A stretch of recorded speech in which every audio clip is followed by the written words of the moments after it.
So this begins test 2 material, and so this is a 2-part presentation, kind of a lengthy thing, so I've cut it up into different pieces. Test 2 is all centered around the second box in the transformation methodology. So if you look at the 4 boxes that we're going to use as the outline for the semester, the first test was looking at developing a vision for the organization and a plan to get there. And secondly, part of the plan is going to include changing the culture. So we want to have some sort of cultural strategy changes. And we'll talk about that for test 2 material. We'll probably have a test 2 probably the first week of November, my guess, somewhere around in there. Would be mine. Also, as we look forward to test 2 and the excitement that it brings, this will also include the ZAP book. So if you have not purchased the ZAP book, now would be the time, and start reading it. Okay. Not a difficult read, but you want to go ahead and get the book and get going. So we'll talk about what culture is, why it's important, how you can begin to change it. And really, when you think about the culture of an organization, which is what we're not talking about, a culture of a particular society. We're talking about culture related to an organization, a company, a firm, if whatever you want to call it. This is something that is shared among most of the employees. They share their attitude. What's the attitude there? A shared kind of overarching set of values, beliefs, what they expect to happen. And these kind of emerge over time. And this is kind of what we're getting at. Sometimes culture can be a huge help to you, and sometimes it can be a huge barrier. So that's what we're going to be looking at it. This was some author's take on it many years ago, looking at what culture is. So he talks of some interesting key words here. Culture is community. It's an outcome of how people relate to one another. Communities exist at work. Okay? Businesses rest on a pattern of social interaction. So those are some different ways of talking about it. When you talk about norms, they're basically saying this is what a set of expectations that how things are going to operate there.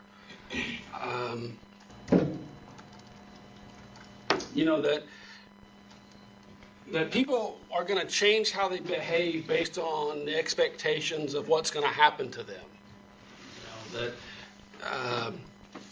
Is it normal? We'll go for some examples of what norms are. Is it normal for people to show up on time at this place? Yes. Maybe, I don't know. But you just put in an organization that you could argue that if it's an 8 o'clock start, and if you're a professional staff, you're not clocking into work. So is it normal for people to get here at 7:30, have some coffee, read the newspaper, talk about last night's sporting event on television, and then start work at 8 o'clock?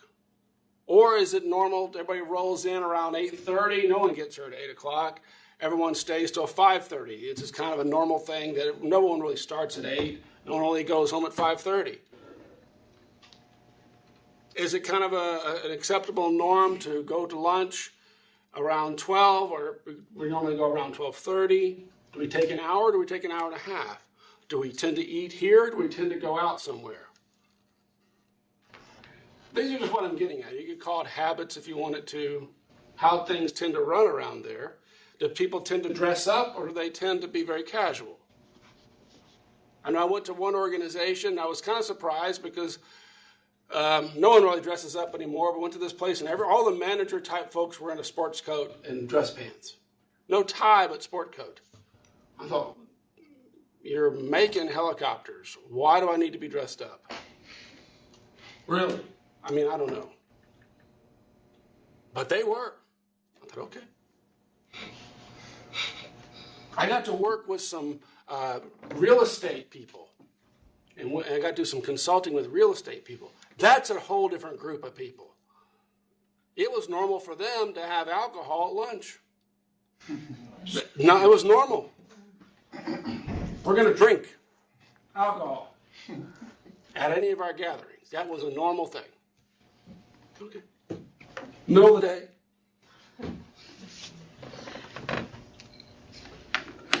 They all would dress up nice. Okay. So these are some things that tell you a lot about the culture of an organization. What are the habits and what are the normal things that go on in an organization? Some interesting things that employees observe what happens to other people and around them and draw conclusions about the organization's priorities. Then they set their own priorities. What am I going to do? What if the people that are showing up late are getting written up for a violation? People are coming in at 8:30 and they're getting a formal reprimand. I said, whoo, I better get here on time because look at the person that got here late. They got a formal reprimand and it went into their file. You get 3 of those and they fire you. Oh, okay. So they're looking at the outcomes of other people and deciding how I'm going to behave. What am I going to do? If you went to a place and everyone was wearing nice clothes, and no one really said what the dress code was, I have a feeling you would start wearing nicer clothes. Versus everyone was very, very casual, and you were coming in with suit and tie. Eventually, you would start wearing the type of clothes that everyone else is wearing. I might suspect that will be what happens, to some degree. Maybe you get rid of the coat and tie, still wear the dress shirt. I don't know. But I get where I'm going with that. You're seeing, you're going to see some culture is going to be, what is normal for this place. And then you're looking at what happens to people, and they're making decisions about how they're going to behave.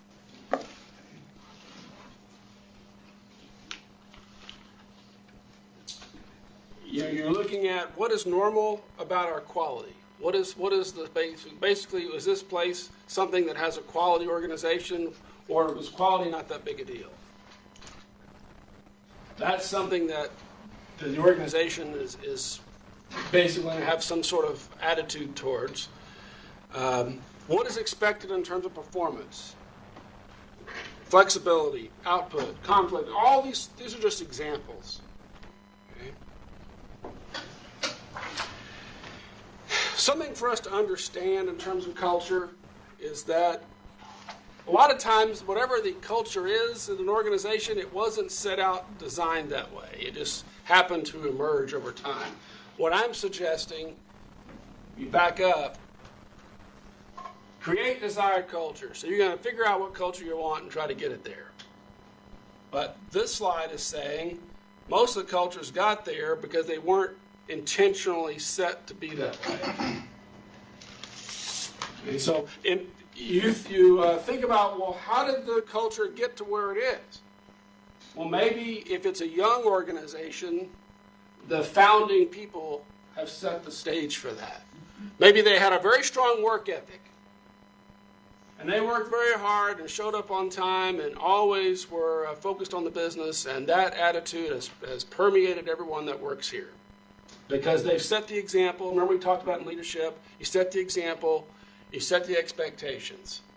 And then people are going to follow. Or you're not going to follow and you get rid of them. One of the two. So you've got your maybe the people who started the organization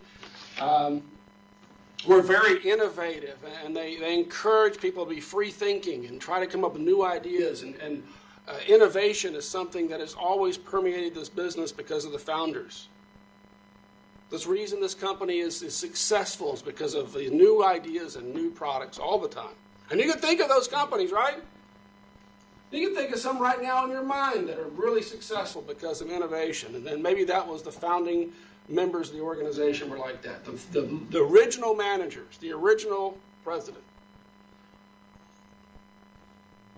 could also say, well, maybe some of this is formed by the current management and the current president. Sure it is. Okay. The management's view about work ethic, the management's view about people. Are people really important? I've worked with companies that viewed people as a commodity, where I don't care about people. We can always hire more, so we're not going to treat people very well. Okay, that's one way of looking at it, right?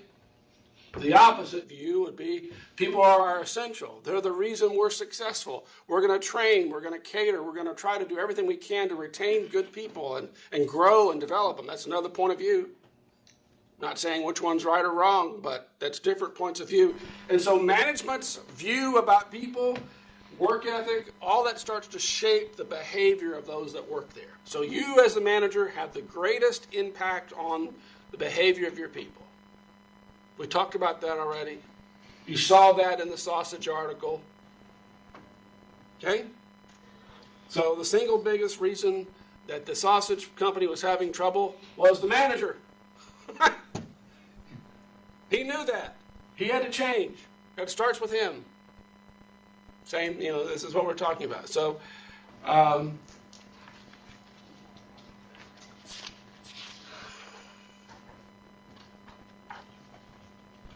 okay. Norms are basically behaviors that people are engaging in. Values are something that you could ask somebody what's important to the organization, and they'll be able to tell you. Sometimes it's difficult to know, but you as the manager and leader could push certain values, right? If you are not happy with the values that were being exhibited, you could establish, this is what we want to have everyone pursue. Okay. And we'll talk some about that. Okay.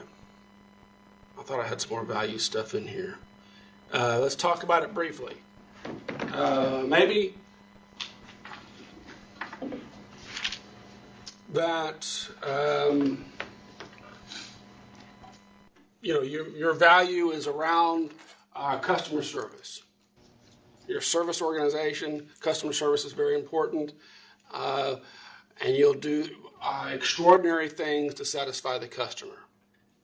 If you're able to ever go to a Ritz-Carlton hotel and afford to stay there and experience, they talk about that in your book, I believe, as examples of extraordinary customer service. You could also argue it's an extraordinary price. But take the example of the service. I know that, for example, I had the privilege of going to Turkey in May and presenting. I never traveled to Europe at all, and finally got my first chance to go over there. And I noticed that I flew Turkish Airlines, and I got to fly business class on the way over. I'd never gotten to fly business class, so it was an 11-hour flight one direction, direct Houston to Istanbul, which was nice. And you get in there, and the seat was reclined back, and they got this TV that folds out around, and then the chef comes out of the kitchen in a big hat and a big white thing, and has a huge smile on his face, like he just won the lottery. Hands me a hot wet towel. Okay, hot wet towel. Okay. I don't know what I'm wiping my hands for, but everyone seems to be doing it. So, okay, hot wet towel. Then he comes around with a little Turkish candy. Little candy. Nice. Then he comes around with a little basket of bread.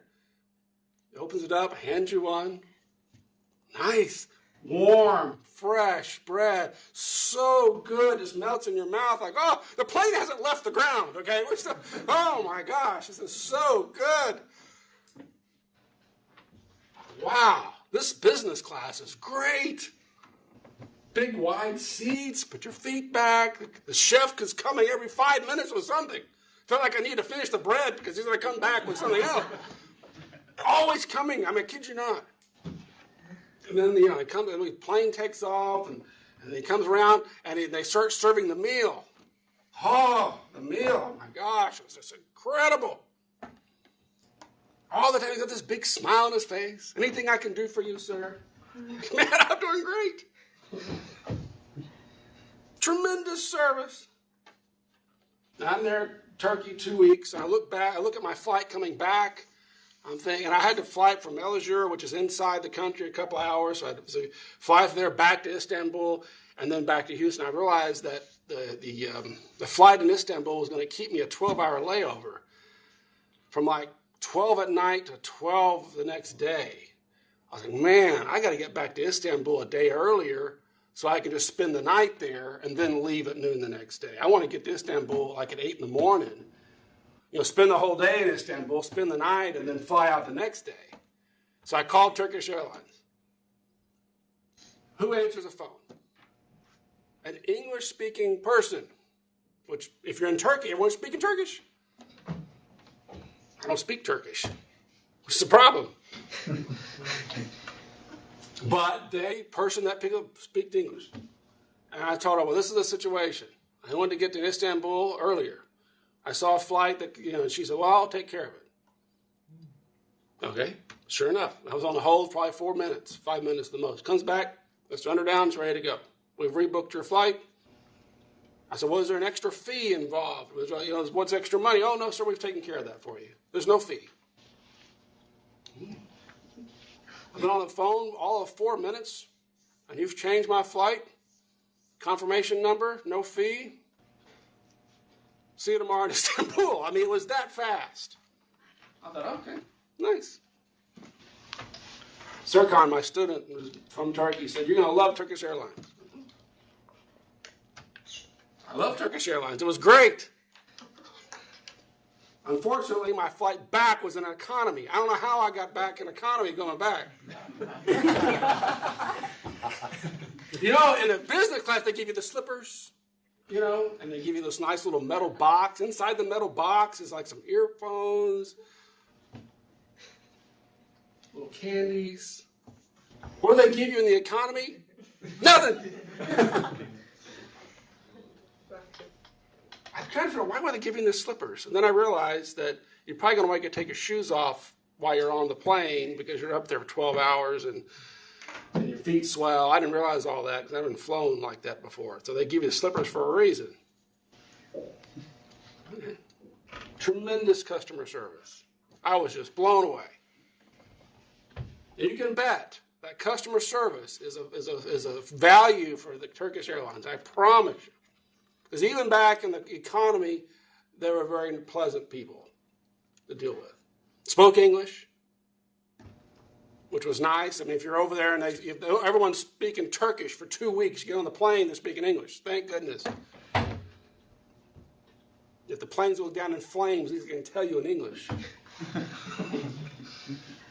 But you've all had experiences like that, right? You can think to a time when you had great customer service. From the time you got on to the plane, to the whole plane experience. You had all these movies you could watch. And they're all recent movies. They had, I don't know, but there's probably 70 different movies you could choose from, all in categories you could listen to. And you had the headphones that were nice headphones. I mean, like the padded, foamy ones, the big, yeah. It was like I was in a DJ, big old nice headphones. And I'm not even sure they picked it up from you when you left. These were in the business class. On the back, they wanted them back. Take it from me. But you can think about that and think about the value of customer service. And then you can also think about the other end, where you can tell they didn't care about the customer. They treated the customer as if they were annoying and bothersome. And that is an example of a value of that organization. You can see it, that the management values customer service, and all the employees are like that. Or management does not value customers. They think customers are annoying and should not be there. So you think about values. We talked about values in the planning presentation, that you have to set values for the organization. As you as a leader, what are your values as a leader?